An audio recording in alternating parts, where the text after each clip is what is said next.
Hello and welcome to Chapter 14.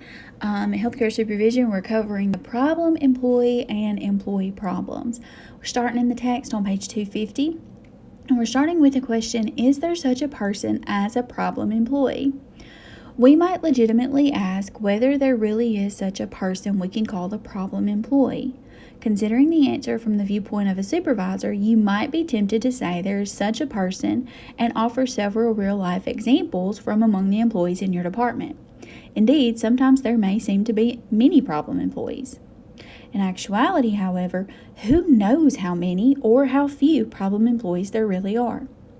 A person may be a true problem employee, but you may only see an apparent problem. Also, you, by your leadership style and through your expectations of the individual, may be part of the problem.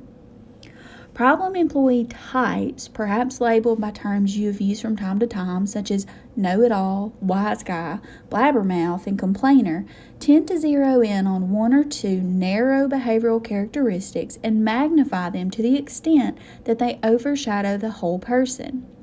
Also, categorizing a person tends to lead to the assumption that the person is in fact that way, and thus tends to channel a relationship with the individual along certain narrow lines. Watch out then for labels you would apply to employees, especially labels with negative connotations, such as stubborn, grouchy, lazy, undependable, dull, and so on.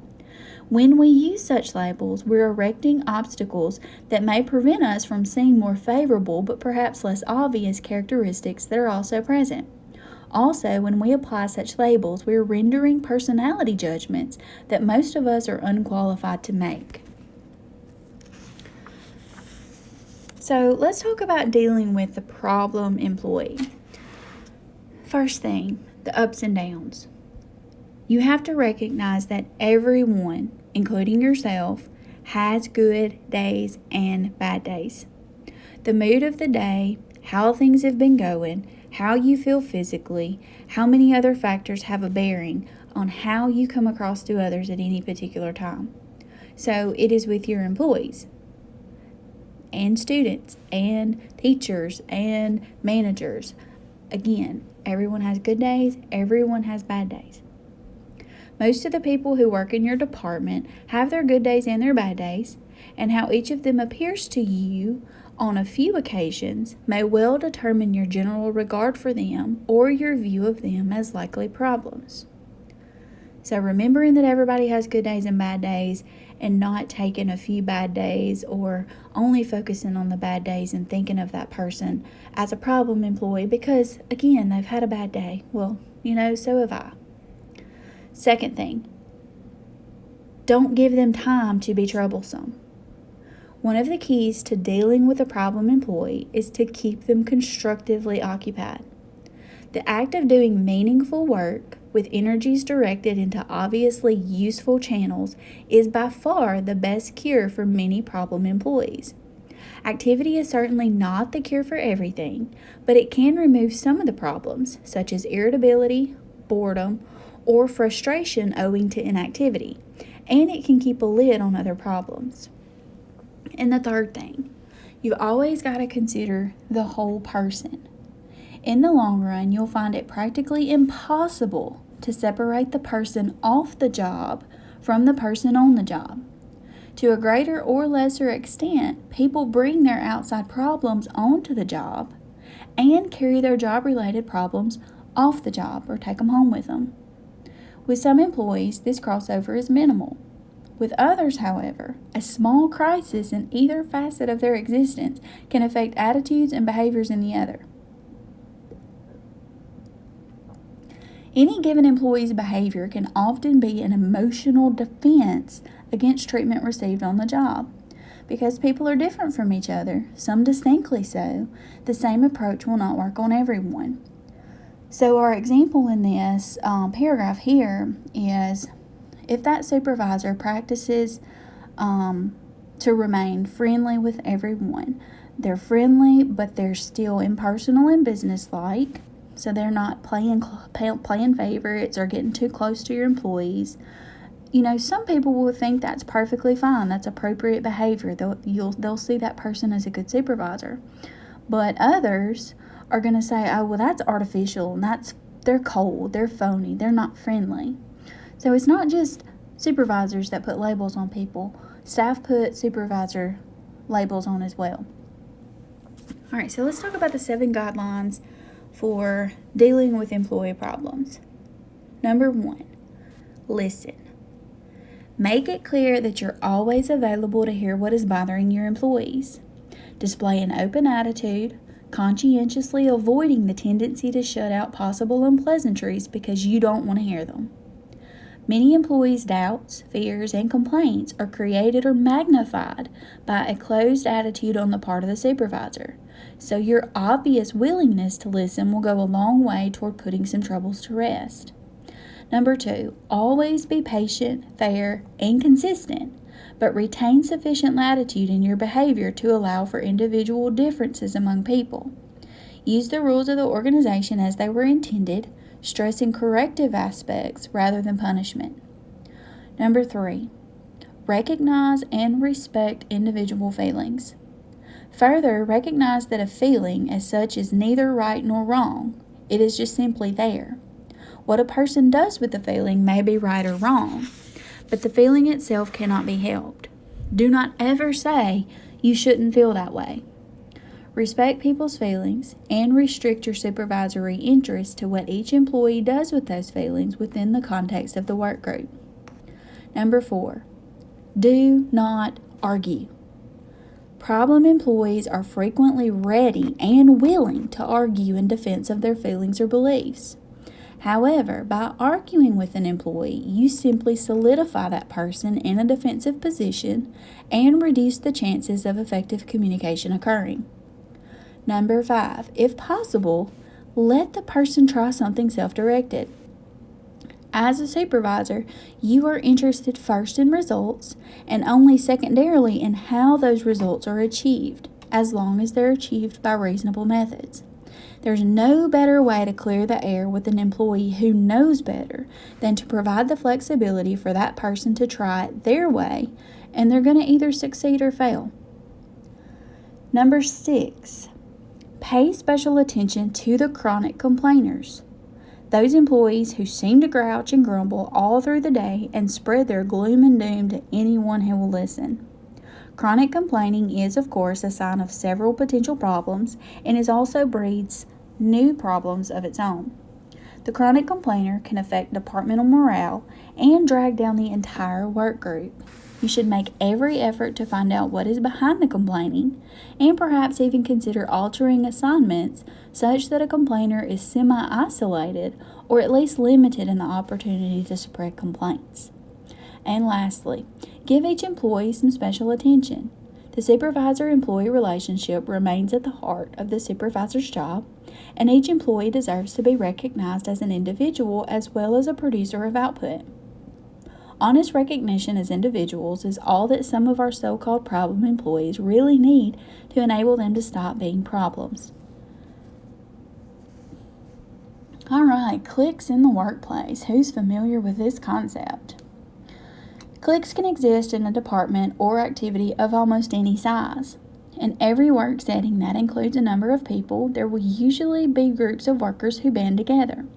Such cliques or informal groups can have considerable influence over the attitudes and behavior of individual workers, often to the extent of causing problems for the supervisor and for some employees. A clique is simply a group of people with generally shared goals or interests who are few enough in number for each to know and communicate with others personally. A workforce of any size includes such informal groups of people who hang together for a variety of reasons. A clique may further be defined by its norms, by those rules or behaviors that are both expected of and accepted by its members, and by the tendency of its members to gravitate toward an informal leader. Largely unconsciously, members recognize a form of authority that is not imposed by any structure. Members follow because they want to, not because they must. The mention of cliques carries a generally negative connotation, although this is not always necessarily so. If a group's norms are generally the same as the department's or the company's norms, all is well. However, if a group norms conflict with formal rules, there's bound to be trouble. So cliques are sometimes helpful but frequently harmful. Now, some pointers for managing in the presence of cliques and other informal groups. Those are going to be listed on 255. Treat all employees equally regardless whether or not they're a part of an informal group. A clique should be no concern as long as all members are turning out acceptable work and cooperating as needed. Learn to recognize the signs of an underproducing group. Either members are holding output to a level beneath their capacity, the occasional member who turns out more than the others having problems within the group, and new members adjusting to the group's normal level of productivity or not lasting. Establish yourself with the group's informal leader to gain the cooperation of the group. If you can move the informal leader, you can move the group. You want on your side the person who seems to be setting the pace for the group. Avoid alienating the leader. This can alienate the entire group. And keep workers constructively occupied. Bored employees have time to be troublesome. When unrest is evident, break up the group to the extent possible. Rotate jobs and rearrange workstations as possible. So the key to managing in the presence of a clique or other informal group is to recognize its most popular informal leader, cultivate that person's cooperation, and maintain an open, communicating relationship. There is, however, one strong precaution advised in such a relationship. Never allow yourself to be drawn into negotiating with the informal leader on behalf of the group, especially concerning any terms and conditions of employment. Such negotiating can be interpreted as usurping the rights of organized labor and can make the company susceptible, to unionization. All right, so let's talk about dead-end employees. They really kind of just stuck this in here because the dead-end employee is not always a problem, and we'll get to that when we talk about this last paragraph over here. But so we're gonna cover this, but think of these as not true problem employees. The dead-end employee is discussed in this chapter because employees so described are caught up in a set of circumstances that frequently leads to the development of certain problems. The dead-end employee is one who can go no further in the organization. Promotion to supervision may not be possible because basic qualifications are lacking. Promotion into a higher level in the given occupation is not possible because the employee is already at the top of the grade. And pay raises are infrequent because the employee has reached the top of the scale and can only move when the scale itself is moved. In short, the dead-end employee is blocked from growth and advancement in all channels. The employee presents special problems in motivation because there are no more of the usual material rewards left with which to prevent creeping dissatisfaction from setting in, and other rewards, the true motivators that should be inherent in the job, are limited. So, you need to consider the following when dealing with dead-end employees. Consult the employee on various problems and aspects of the department's work. Ask them for advice. If it's possible that the employee has years of experience, then they have a great deal to offer and will react favorably to the opportunity to offer it.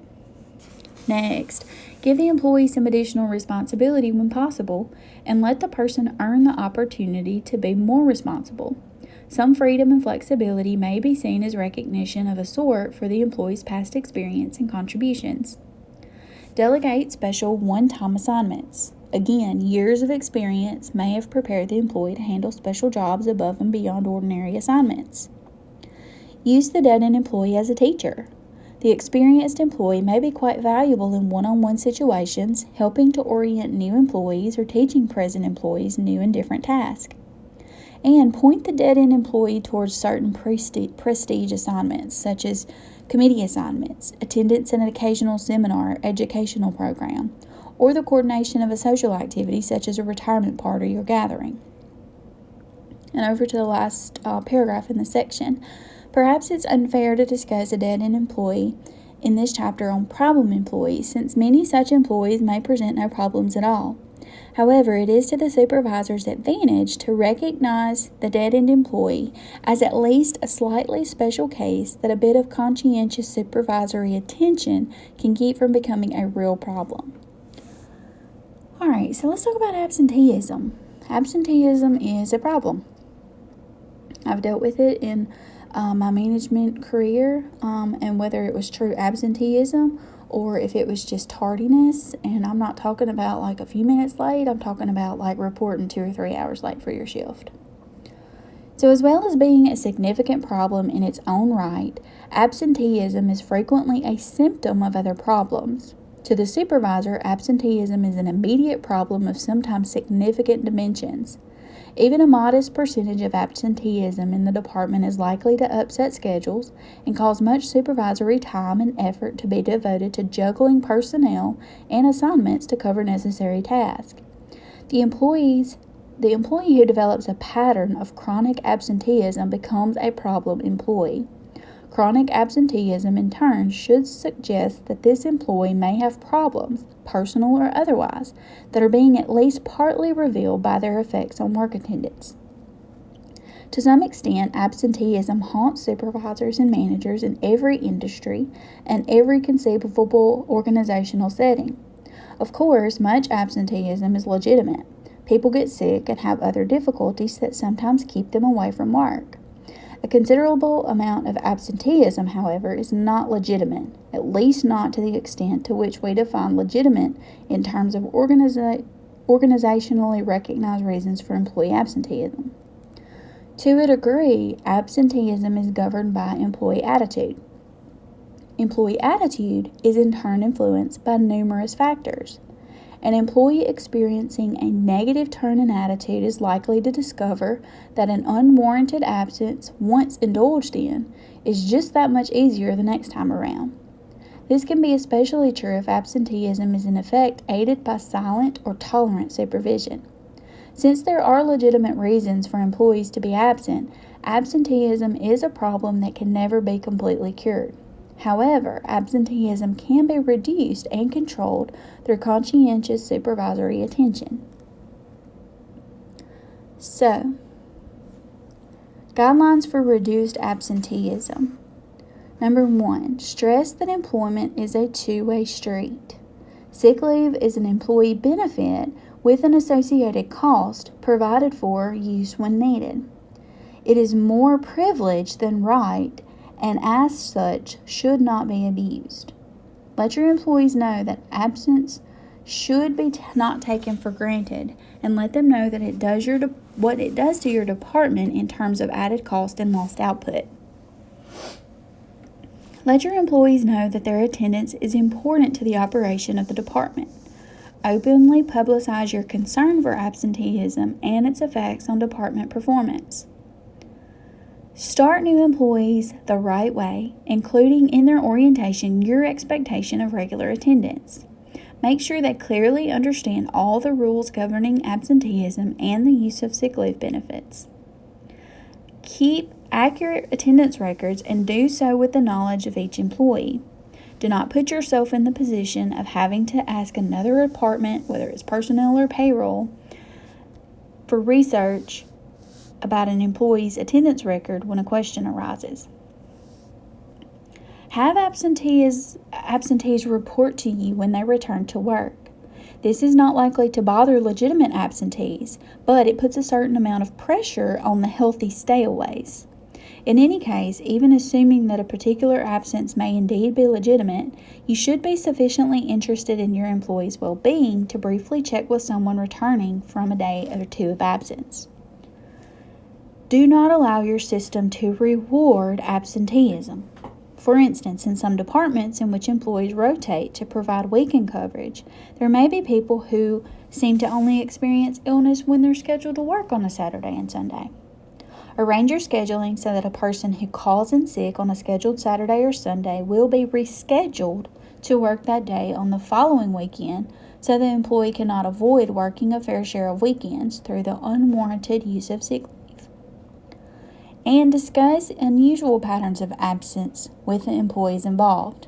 If someone's supposed illness or personal problem always creates a long weekend, or stretches a holiday into 2 days, at least make it known that you're aware of the pattern and feel perhaps it would be more than a coincidence should this pattern continue. And finally, use incentives available to you as a supervisor to discourage absenteeism. For instance, it would make sense to delegate a special assignment or a particularly interesting or appealing task to someone you can reasonably count on to show up regularly for work, and make it known that this measure of dependability is one of your reasons for selecting the person you chose. Also, make appropriate use of employees' attendance records at performance appraisal time. While attendance is not likely to weigh heaviest in a performance appraisal unless it is exceptionally poor, you can certainly apply attendance in its proper relationship with other appraisal factors in either extending or withholding praise and reward. Alright, so let's talk about sick time and paid time off over on page 259. For many years, the healthcare organizations were not generally known as well-paying employers, so they compensated in part for unattractive salary levels by providing relatively generous benefits. One such benefit was paid sick time. In most instances, sick time was provided as a welfare benefit, that is, a benefit that is there to be used when needed, but if not needed, it disappears after some specified time. However, many employees came to regard their sick time as an entitlement, and since sick time was subject to a use it or lose it requirement, they felt justified in using sick days as they would vacation or personal days. The entitlement view of paid sick time led to its abuse, contributing to absenteeism and prompting some organizations to drastically alter their sick time benefits. In recognition of rising costs of doing business and in what has perhaps been a long overdue reaction to chronic abuse of sick time in some quarters, employers began seeking ways of reducing the number of sick days utilized and generally curbing the abuse of sick time. Alright, paid time off. In an effort to reduce the payroll impact of sick time, many employers have been combining various forms of paid leave, primarily sick time, vacation, and personal time, into a single bank. These PTO arrangements, referred to simply as PTO plans, encourage employees to use this time only when necessary because time used for one purpose reduces the time available for other purposes. Such a plan is replenished regularly, usually per pay period or per month, as employees earn additional PTO determined by some factor based on workload, on worked hours or paid hours. This kind of plan can be effective for both hourly and salaried employees as it places greater responsibility in the hands of the employees who are for the most part willing to decide how this benefit is used. A PTO plan generally reduces the organization's potential exposure. When a plan is conceived, for example, what might once have been a 12-day per year benefit is reduced to, say, 4 or 5 days to be combined with other paid time off. But these 4 or 5 days belong to the employee to use as they see fit. In other words, these days become an entitlement. Some plans even allow employees to cash in a certain amount of unused time, providing an additional incentive to avoid unnecessary absence. Alright, so let's talk about troubled employees over on 260. Employees with personal problems, those that people cannot help but bring to work with them, are rarely able to do their best work. As a supervisor, you may be in a difficult position relative to the troubled employee. Getting the work of the department done, and done well, is your responsibility. How your employees perform their duties is completing the department's task.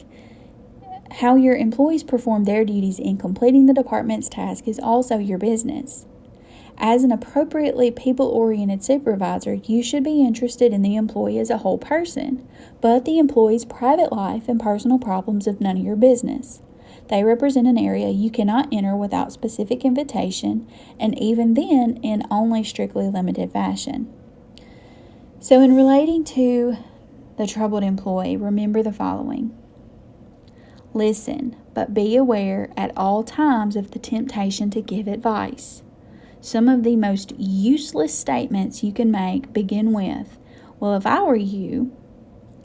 Also, although many troubled employees could use advice, it is usually advice that you are unqualified to deliver. The best you can do under most circumstances is to gently suggest the employee seek help from qualified professionals. Second one, be patient and show your concern for the employee as an individual.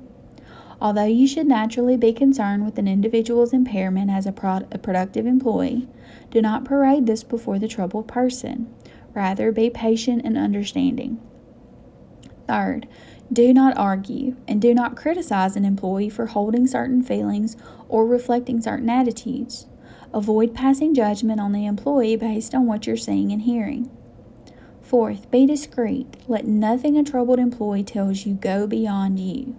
Be extra cautious if an employee tends toward opening up to the extent of revealing much that is extremely personal and private. Always provide assurance that what you have heard in such an exchange is safe with you. Next, reassure.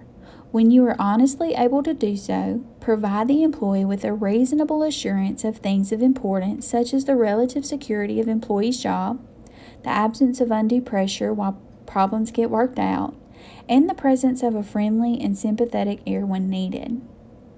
In dealing with the troubled employee in general, the good supervisor will listen honestly and sympathetically and do what can be done to reduce pressure on the employee, but will leave the giving of specific advice related to the problem to persons qualified to deal with such matters. So never be afraid to suggest, other sources of information and assistance to your employees. Now, lots of facilities have employee assistance programs, EAPs.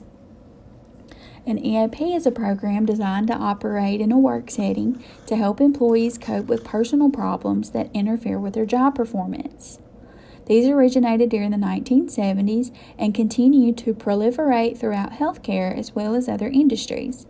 Should your organization have an active, reasonably publicized EAP in place, your troubled employees may find that they have a source of appropriate help at hand. A well-functioning EAP can help increase work quality, reduce productivity losses, and control tardiness, absenteeism, and other undesirable conditions that affect job performance when employees' personal problems carry over into the work environment. A great many kinds of personal problems, drug abuse, alcoholism, and compulsive gambling, as well as marital, legal, financial, and emotional difficulties, can harm an employee's performance. The EAP is intended to provide employees who are troubled by such problems with personal, confidential assistance. All right, so we're going to go over to page 263 and wrap it up. Under special cases, some signs of the times. From numerous situations ranging from the nearly insignificant to the potentially deadly serious, two patterns of employee thought and behavior appear to be growing in significance. The first pattern has been with us increasingly in many areas of life for quite some time, but seems to be growing more pronounced in the workplace. It is the increasing inability of some people to take responsibility for their own circumstances and behavior. This growing tendency has been strongly aided and abetted by government. In passing an accumulation of laws regulating essentially every dimension of employment, government has fostered in many people the belief that if one does not like nor agree with a particular act or decision, then one is being damaged by the corporation or being otherwise mistreated by the system. To what seems to be a growing number of people, everything unwanted or undesirable that occurs is someone else's fault. Regardless of cause, the trend toward the inability to accept responsibilities for one's own circumstances is present and must be addressed in employee relations. It makes the task of supervision more difficult because one who does not, and in many instances actually cannot, accept responsibility ordinarily will not accept correction as legitimate. Surely anyone who has supervised for a few years has encountered the occasional employee who can do no wrong. Whatever happens is always the fault of other persons or external circumstances. And the other troublesome tendency is evidenced in the behavior of an increasing number of employees who seem to be acting in the belief that the work organization exists primarily for their benefit. Once again, the government and its efforts to regulate essentially all aspects of employment have helped create this condition, and labor unions and some social action organizations have behaved as though employment Rather than service to patients, clients, or customers should be the work organization's first concern. Again, however, the problem's causes are far broader and more complex than a pair of simply stated possibilities. Today, we have an increasing number of employees who want to work just the hours they want to work, arrive and leave at times that best suit their own needs, do their jobs the way they would like to do them regardless of what the organization's customers need, leave the job for prolonged periods when their circumstances suggest doing so, and be guaranteed return on their own terms when they wish. In short, they consider the organization's primary responsibility as ensuring their livelihood and only secondarily providing service for customers and clients. Neither of these trends shows signs of abating at present, so their effects will cause employee relations concerns for the foreseeable future. However, we can also be assured that conditions will eventually change to the extent that we will be faced with trends in employee relations not yet imagined. And so to finish up, the real problem. The true people problem of the supervisor is not the problem employee as such, but rather it is the basic challenge presented by the vast differences to be encountered among people. Everybody is different, so there is no single right way of dealing with all employees. Should you have 12 employees reporting to you, it is conceivable that for you on any given day, there are 12 different right ways of dealing with these employees. A good general rule for the supervisor is to give as much or more time to a new employee as you would devote to a new major assignment. Get to know your people even better than you know the technical aspects of your work. Regardless of the function you supervise, your employees are your greatest resource. It is ultimately your humane and understanding use of the human resource that will determine your success as a manager. So again, as always, read this entire chapter to get all the content, and good luck studying for your test. Test is going to be combined, chapter 13 and 14. And again, be sure to get your review questions done.